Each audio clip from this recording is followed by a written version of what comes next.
Fin de série historique pour LeBron James après 1297 matchs de saison régulière de suite avec 10 points ou plus. Il n'en mit que 8 contre Toronto. Ça faisait 18 ans, presque 19 ans que LeBron James n'était pas descendu sous la barre des 10 points en saison régulière. Les Lakers ont quand même gagné contre les Raptors 123-120 avec un panier au buzzer de Rui Hachimura, justement sur une passe de LeBron. Il aurait pu tenter sa chance une fois de plus. Il a fait le bon choix. Il a fait la passe pour Hachimura dans le corner et victoire de Los Angeles.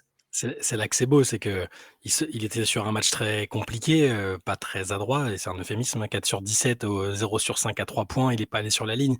Enfin, match un peu difficile, dans une soirée où il y avait pas Luka Doncic pour les Lakers et il arrive à faire en sorte que ce record, qui prend fin, enfin cette série pardon, qui prend fin et qui est record, hein, le soit sur un bon choix et sur la meilleure, situation possible. Alors si Hachimura avait pas marqué, peut-être que les gens auraient dit: «Ah, LeBron aurait dû prendre le tir». Ça aurait fait prolongation, hein, en plus. Donc ce qui est intéressant, c'est que même s'il ratait, il y avait prolongation, il aurait pas fait perdre le match. Mais il l'a fait sur une situation qu'on a retrouvée pas mal de fois chez lui dans sa carrière où, sur le fil, même si beaucoup auraient aimé le voir prendre un tir, il prend, ce qui est la meilleure option et Hachimura marque son panier à 3 points et ça fait victoire pour les Lakers. Ouais, c'est ce qu'il dit à la fin. Il dit: Je me suis toujours concentré pour faire le bon choix basket tout au long de sa carrière». C'est vrai qu'il y a eu une certaine logique. D'ailleurs, donc le match où sa série commence, c'est donc en janvier 2007. Il n'y avait pas d'iPhone à l'époque. George Bush était président. Cooper Flag venait de naître. Enfin bref, on est sur un autre monde. Ouais. Et LeBron, sur ce match-là, les Cavs gagnent avec 8 points et 9 passes de LeBron James. Voilà, là, il y a 8 points et 11 passes de LeBron. C'est vrai qu'on avait besoin peut-être d'un peu plus de scoring de la part de LeBron parce que Luka était en Slovénie pour accueillir la naissance de son deuxième enfant. Mmh. LeBron, il fait 4 sur 17, mais il y a un grand Austin Reeves, Oh la vache! 44 points, Ouais. 10 passes. L'un des meilleurs attaquants de la ligue en ce moment. Je n'irai pas jusqu'à dire globalement sur genre de manière arrêtée, mais en ce moment, sur la période qu'on est en train de vivre, Austin Reeves est l'un des, je sais pas, 10-12 meilleurs attaquants. J'ai juste dit meilleurs attaquants, je n'ai pas dit meilleurs joueurs. 10-12 meilleurs attaquants de la ligue en ce moment. C'est Il pas fait des déconnant, hein. cartons sur carton et encore une très grosse performance. C'est lui qui lance l'action, hein. C'est lui qui crée le premier décalage sur la passe, ensuite qui donne la passe à LeBron, qui lui donne la passe à Hachimura. Et les Lakers ont gagné 16 matchs sur 21 depuis le début de la saison. C'est pas déconnant ce que tu dis sur Austin Reeves parce il est capable de marquer dans des tonnes de situations. Sa palette, d'année en année, de saison en saison, elle est plus étendue que ce qu'on pensait en le voyant arriver. Enfin, le parcours du gars est assez incroyable, hein. Ça fait partie des joueurs dont on connaît pas encore le plafond, tu vois? Là, il va peut-être être All-Star. Qu'est-ce qui peut arriver après? Il va avoir un contrat, là, je pense que son agent doit se frotter les mains parce que le prochain contrat, il va être extrêmement juteux. Le précédent avait l'air d'être, un peu je cherche le bon terme, pas une faveur, mais un truc qui était plus, peut-être pas le plus avantageux, au moment où il a été signé et le prochain par contre là, il est en train de le gagner, de le mériter de manière incroyable. Enfin, il fait quoi? 44 points cette nuit, il y a son 3e carton, il est énorme, enfin il fait tout dans le 3e carton, il marque 22 points je crois. Voilà, il continue de progresser, je sais pas où il va s'arrêter, mais c'est très bon augure pour les Lakers, tu vois? Quand, tu auras les 3 en même temps, toujours cette idée d'avoir LeBron dans un rôle un peu plus en retrait. Enfin, là, je trouve défensivement, les Raptors ont été beaucoup plus sérieux et attentifs à Austin Reeves qu'à LeBron, ce qui aurait été fou il y a quelques années. Ce qui est logique aujourd'hui, hein, Oui, attention, en Austin 2025, c'est Reeves, logique.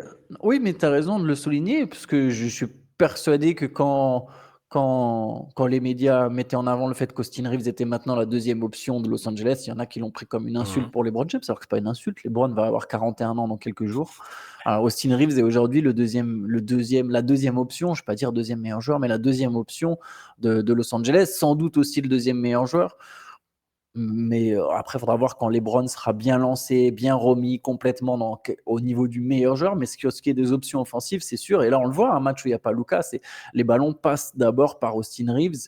C'est encore un match où LeBron, d'ailleurs, donc il met 8 points. Ça fait quand même plusieurs matchs qu'il flirtait, hein. C'est pas passé loin contre Dallas, c'est pas passé loin contre Phoenix. Ouais. Voilà, on sent qu'il y a quand même je vais me répéter, mais je sais pas pourquoi je passe pour un hater de LeBron James ces derniers temps, là, visiblement, mais c'est juste qu'il y a effectivement un déclin statistique qui est c'est son premier déclin statistique de toute sa carrière, là. À 41 Ça ans, ça arrive. va, Ouais. Le déclin statistique du nombre de points. Après, je pense que ça va Ça va rentrer dans l'ordre et son rôle de troisième option devrait lui permettre certains soirs justement de mettre beaucoup de points parce qu'il y a certains soirs où il y aura juste à conclure, enfin beaucoup de points, à mettre ses 25 points parce qu'il aura juste à conclure derrière Luka et Austin Reeves. Mais voilà, ça fait plusieurs matchs. Là, sur le début de saison, LeBron James, il est sous les 15 points de moyenne. À nouveau, à nouveau, on peut aussi ajouter que les autres ont fait. Là, Gachimura met le game winner, donc je crois que c'est le seul panier qu'il met dans le 4e quart-temps, mais il met le game winner. Les autres autour ont été bien. DeAndre Ayton fait une action décisive. Il défend très bien sur Brandon Ingram sur l'action juste avant. Si Ingram marque là, c'est beaucoup plus compliqué après pour les Lakers. Donc l'ensemble des Lakers joue bien, faut le dire. Ouais, c'est une bonne équipe, deuxième à l'Ouest pour l'instant. Autre match, une dernière seconde de folie, une seconde de folie entre Philadelphie et Golden State. Un panier pour la gagne de VJ Edgecombe à 9 dixièmes du buzzer après un tir raté de Tyrese Maxey. Il est venu mettre une petite claquette. Ouais. Dans la foulée, Golden State joue la relance très très vite, joue la remise en jeu. Ça envoie la balle de l'autre côté complètement à DeAnthony Melton qui jouait son premier match, d'ailleurs qui a été bon pour son premier match de reprise avec Golden State. Il a mis 16 points. DeAnthony Melton, il monte au lay-up et Tyrese Maxey, qui avait sprinté comme un dérinté, vient contrer à 0,2 dixième du buzzer. Le panier pour la gagne pour Edgecombe, le contre de la gagne pour Maxey, et victoire des Sixers contre les Warriors 99-98. Ça aurait fait un sacré retour. Hein. Un an après, ça te fait les croisés, tu viens, tu mets le game winner contre ton ancienne équipe en plus, ça aurait été la belle histoire pour Melton, mais Tyrese Maxey n'est pas que décisif offensivement, alors il met encore, il finit à quoi, 35 points. La saison qu'il est en train de faire, lui, c'est quand même une belle dinguerie. Et en plus, il arrive à être décisif en défense. Le tandem Edgecombe-Maxey, même si Edgecombe est un peu rentré dans le rang, on va dire, au niveau du scoring, ce qui est logique parce que d'un match à l'autre, ils doivent aussi de temps en temps intégrer Embiid qui est revenu là. Après, il n'y a pas Paul George. Enfin, il y a aussi ça qui explique sa petite baisse statistique après un démarrage fort. Mais il arrive à être déterminant aussi, tu vois, que ce soit lui aussi sur des actions défensives, sur le panier de cette nuit. Voilà, ça reste ce tandem comme tu l'as dit la dernière fois, c'est-à-dire que même si qui est Embiid, qui est pas Embiid, qui est Paul George, qui est pas Paul George, ils vont quasiment jamais jouer tous les trois en même temps en incluant Maxey, mais c'est pas ça l'important. Ce qu'on a envie de voir presque, c'est ce tandem Maxey Edgecombe et là ça a réussi aux Sixers contre des Warriors qui étaient franchement déplumés encore toujours. Steph Curry évidemment pas là. Il manquait Jimmy Butler qui était sorti sur le match précédent. Draymond Green, il y avait cette histoire où il avait râlé parce qu'il n'avait pas pu assister lui aussi à la naissance de son dernier enfant parce qu'ils étaient en road trip. Il est sorti sur une blessure au pied à la mi-temps. Je ne sais pas si c'est diplomatique, je ne sais pas s'il a une vraie blessure ou s'il a simplement voulu rentrer plus rapidement auprès de sa famille, mais ils étaient encore très limités. Ouais. Il y a 16 points de Pat Spencer, 14 points de Buddy Hield, 14 points d'Anthony Melton. J'avais dit 16, mais c'est 14 points pour Melton. 14 points pour Moses Moody, mais cette équipe des Warriors, en fait, elle a plein de bons joueurs et en même temps, tu sens qu'il n'y a pas tout à fait la bonne formule. Ça manque de talent, là. Sur l'équipe de cette nuit, ça manque de talent, en tout cas. Oui, ça c'est sûr. Mais je veux dire, la rotation, en fait, là, quand je dis il y a plein de bons joueurs, pardon, la rotation est profonde dans le sens où il y a quand même, il y a effectivement 12-13 mecs que tu peux vraiment aller faire jouer, mais tu ne sais pas vraiment quelle pièce colle tout à fait avec quelle pièce. C'est le puzzle global et ça se voit que Steve Kerr n'a pas trouvé la formule parce que Golden State a un bilan négatif. 11 victoires, 12 défaites. Minnesota a battu New Orleans 125-116. Petit match d'Anthony Edwards, 11 points, mais 15 points, 12 rebonds pour Rudy Gobert, 28 points pour Julius Randle et victoire des Timberwolves contre des Pelicans. Toujours à la ramasse, 3 victoires en 23 matchs. Ouais, je rappelle que c'est une équipe qui n'aura pas son pic. Ouais, on est obligé de le dire à chaque fois pour ceux qui découvrent l'information. À chaque fois, il y en a bien forcément. Il y en a toujours. Sur le dernier match, ils se sont rejoués. Sur le dernier match, il leur avait déjà posé des problèmes parce que là, dans ce match, Minnesota a quand même fait la diff en fin de match. Les Pelicans essayent, mais c'est trop compliqué. Il n'y a pas assez de talent. Zion n'est pas là. C'est trop difficile. Il y a une équipe, on l'a déjà cité, mais il y a une équipe qui peut vraiment essayer d'aller chercher Giannis, c'est Atlanta. Atlanta, tu peux, mais si tu le fais, ça, par contre, c'est pour un deal avant la draft. C'est-à-dire qu'Atlanta a le pic le mieux placé entre New Orleans et Minnesota, entre New Orleans et Milwaukee, ouais. Et Milwaukee à l'autre. Donc Milwaukee, si tu fais le trade maintenant, le 16 décembre, après le 15 décembre, c'est à partir du 15 décembre souvent que ça commence, tu fais le 16 décembre, tu proposes ce pic-là, qui est celui des Pelicans. Je pense qu'à ce stade de la saison, on a vu que les Pelicans, Ils peuvent remonter la barre, mais on est déjà à un bon quart de saison. Ils sont à 3-20. C'est quand même mal embarqué. Zion est absent pendant un moment. Donc, si les Bucks récupèrent ce pic, les Bucks peuvent avoir 2 pics dans le top 10 de la prochaine draft qui est annoncée chargée. C'est-à-dire que si tu te dis, OK, on transfère Yanis, là, nous, on tank sur la fin de saison, on essaye d'être mauvais. On va avoir notre pic et on va avoir celui des Pelicans. Donc, on a 2 pics dans le top 10. Donc, tu donnes ce pic, tu donnes d'autres pics. Ils ont plein de pics, les Hawks, et ils en ont un autre des Bucks, je crois. Donc, tu donnes, je sais pas, 5, 6 pics. Tu choisis si tu donnes Jalen Johnson ou Trae Young. Évidemment, les Bucks, ils vont demander Jalen Johnson. Il est originaire du Wisconsin. C'est le jeune joueur qui monte. Pour les Hawks, tu préférerais donner Trae Young, mais quelque part, ça a du sens d'avoir Garder Trae un Young, meneur, c'est à ouais. Yanis. Bah oui. Même si. Après, attention, tu n'es pas sur une équipe qui va nécessairement être en mesure de jouer le titre. Mais bon, tu peux jouer un de ces deux-là. Tu vas donner un de ces deux-là. Et en tout cas, si tu es Atlanta, tu seras a priori en meilleure position que Milwaukee. J'imagine que les Hawks préféreraient donner Trae Young. Donc voilà, et avoir Yanis et Jalen Johnson, ce qui est aussi une super doublette.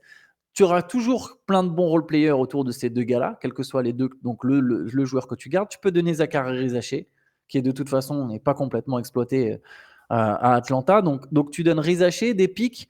Il faut qu'il y ait un gros contrat dans le lot. Enfin, en fait, tu donnes qui tu veux, mais avec je pense, ces pics-là et Rizaché, tu peux avoir une offre que peu d'équipes peuvent battre pour Yanis. Après, voilà, ça voudrait dire un transfert de Yanis là tout de suite, ce qui me paraît peu probable. Oui, je pense pas Mais non c'est à plus. surveiller. Et Yanis, d'ailleurs, on peut ajouter qu'il y a la blessure. On connaît la durée de son disponibilité approximative, Oui, en tout tout à cas, fait. 2 à 4 semaines. Donc, ça peut aller jusqu'à un bon mois sans Yanis pour les Bucks. Voilà. Les Bucks ont le meilleur rating offensif de la ligue avec Yanis sur le terrain. Le troisième pire, pardon, troisième plus bas, sans Yanis sur le terrain. Et ils vont donc jouer sans Yanis, comme tu l'as dit. C'est une équipe qui a gagné un match sur 6 de ceux manqués par Yanis. Alors, il y avait eu une belle révolte contre Détroit. Ils avaient quand même réussi à finir. Il a joué que 3 minutes et c'est quand même Milwaukee qui l'a emporté contre la meilleure équipe de l'Est, en tout cas l'équipe qui est première à l'Est. Il va falloir que Kevin Porter Jr. et Ryan Rollins ils sortent quand même un sacré nombre et AJ Green sortent un sacré nombre de matchs très costauds pour que Milwaukee tienne un mois sans Yanis. Ça va être, c'est finalement quelque part il y a toujours un pire moment pour la blessure, mais là c'est terrible. T'es dans un timing où ça va déjà pas fort. Tu sais qu'il y a une espèce de période charnière décisive autour de Yanis et c'est le moment où tu dois jouer sans lui, mais en tout cas, c'est un bon challenge. Là, Doc Rivers, il peut avoir un bon message à faire passer à ses joueurs. C'est si vous voulez qu'on joue toujours avec ce gars-là, il faut que nous, on s'arrache comme des malades pendant un mois. Quoi. Il a montré avec certaines équipes par le passé que sans superstar sur une durée. Bon, là, c'est que un mois, a priori, hein, peut-être même moins. Mais Doc Rivers, ça fait quelques bonnes saisons. Je me rappelle la dernière avec les Clippers. Où il y avait pas de star encore sur le terrain, ça peut être un contexte qui lui est favorable avec un peu moins de pression autour. Bon, encore une fois, c'est qu'un mois. Hein. C'est ça, c'est que déjà, il y a des équipes qui vont prendre un peu les Bucks de haut. Je pense que ça peut aider sur certains Oui. matchs, mais il va falloir vraiment faire des efforts, beaucoup d'efforts, notamment défensifs, pour que cette équipe, ça fonctionne bien. Boston a écrasé Washington. Voilà une équipe qui ne défend plus depuis longtemps. Washington aussi, on est sur l'une des pires équipes de la ligue. 146-101 pour les Celtics. 146 points sans Jaylen Brown. Même pas besoin de Jaylen Brown de toute façon au final pour émettre des points. Toujours ce qu'on disait, la philosophie des Celtics. Les Celtics, ils ont une philosophie. Ils ont juste à jouer leur basket. 20 paniers à 3 points. Alors évidemment, c'est aidé quand tu joues l'une des équipes les plus faibles de la ligue. 30 points de Derrick White, 22 points de Jordan Walsh, 20 points de Peyton Pritchard, 17 de Nemias Keita. Enfin bref, gros carton. Ouais, record en carrière pour Jordan Walsh dont on parlait l'autre jour. Ça fait partie de ces joueurs-là qui arrivent à... qui n'ont pas été forcément très utilisés par le passé, mais qui étaient dans le groupe et qui se révèlent un peu cette saison. Et enfin, dernier match de la nuit, Utah a battu Brooklyn, un match que les Nets n'avaient pas l'air d'avoir envie de gagner. Il y a peut-être un peu trop de victoires ces derniers temps. Michael Porter Jr. n'a pas joué. Les Nets ont complètement laissé dérouler le Jazz dans le quatrième quart-temps. Et du coup, c'est Utah qui l'emporte avec 30 points de Lauri Markkanen et aussi 29 points, 10 passes de Keyonte George. Ouais, ils avaient un peu trop d'avance dans le match, les Nets, et puis t'as l'impression qu'ils ont rectifié le tir, ou en tout cas que le Jazz a rectifié le tir dans le quatrième, 42-20, je crois, ça fait dans le quatrième. Markkanen et George, je crois qu'ils ont mis à eux deux quasiment autant de points que tout le roster des Nets sur le quatrième carton. Ils ont dû mettre 18 points contre 20. 18 contre 20, ouais. C'est ça, voilà. C'est ça la stat.